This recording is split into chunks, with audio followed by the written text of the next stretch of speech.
তোমার কবরের মধ্যে আযাব চলতেছে, কিন্তু আমি আসার পরে দেখতেছি তোমার আযাব বন্ধ হয়ে গেছে, কারণটা কি? ওই ব্যক্তি বলতেছে, আমি মৃত্যু পূর্বে আমার একটি সন্তান গর্ভ অবস্থায় ছিল, গর্ভ অবস্থায় ওই সন্তান থাকার সময় আমি আমার ওয়াইফকে, আমার বউকে, আমার স্ত্রীকে বলেছিলাম, আমার এই সন্তান যখন দুনিয়ার মধ্যে জন্মগ্রহণ করবে, ওই সন্তানের যখন মোটামুটি বয়স হবে, সে কথা বলতে পারবে, তখন তুমি ওই সন্তানকে দিন শিক্ষা দিবা, দিন শিক্ষার জন্য তাকে মাদ্রাসার মধ্যে পৌঁছাবা। তখনও মাদ্রাসা ছিল, তখনও দিন শিক্ষা কোনো একটা ব্যবস্থা ছিল, ওই দিন শিক্ষার মধ্যে পাঠাবা। আমার জানা মতো আজকে আমার ওই বাচ্চাটা কোথায় গিয়েছে? মাদ্রাসার মধ্যে গিয়েছে। মাদ্রাসার মধ্যে যখন গিয়েছে, আবার এই বাচ্চাটা মাদ্রাসা পড়া সহজ করে তাকে উস্তাদ শিখিয়েছেন, আউযু বিল্লাহি মিনাশ শাইতানির রাজীম,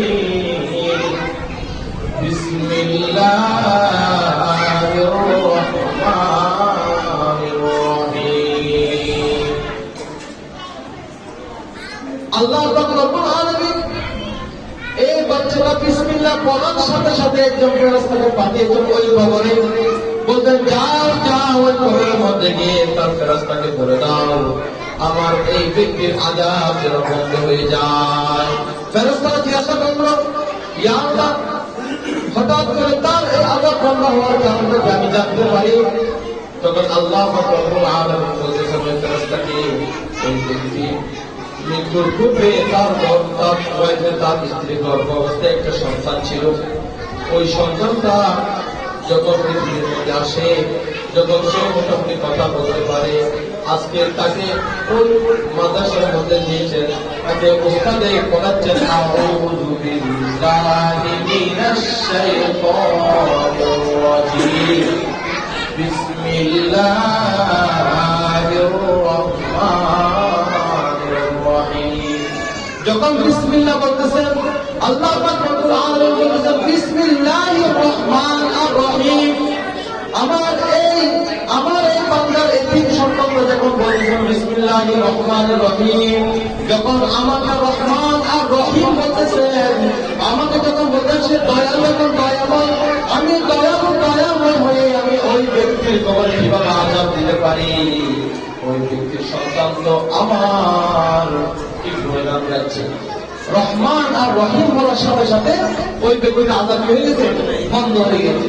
তাই আজকে যদি আপনি আপনার একটা সন্তানকে দ্বীনি শিক্ষার মধ্যে দেন, দ্বীনি শিক্ষার মধ্যে দেন, আপনি আগামীকাল তার কোনো গ্যারান্টি নেই। হয়তো এই বাচ্চার ওসিলায় আপনার কবর আযাব হয়ে যেতে পারে, মাফ হয়ে যেতে পারে।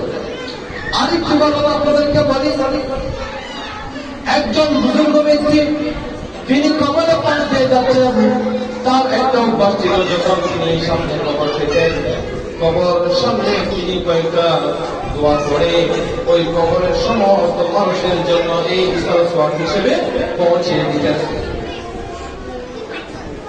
তো একদিন বুজুর্গদের একটা গুণ আছে, তারা কাজ করে, তাদের একটা খেয়েছে কাজ করে।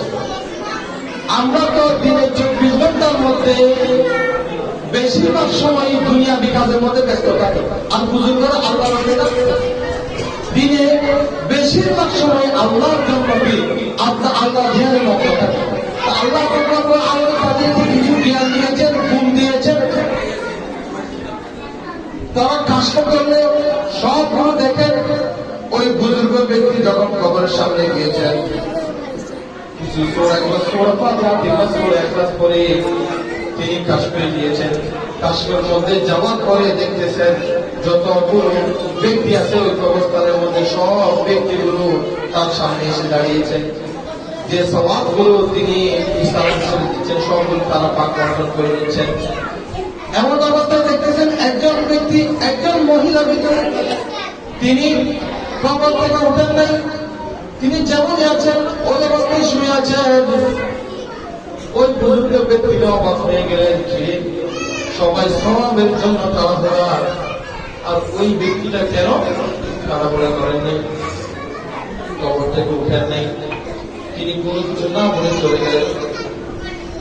অনেকদিন পরে আবার ওই বুজুর্গ ব্যক্তিটা এই পথ দিয়ে আসছেন, ওই গুরুস্থানটা দেখেছেন, দেখার পরে আবার সূরা ফাতিহা এবং সূরা ইখলাস করে ওদের জন্য সওয়াব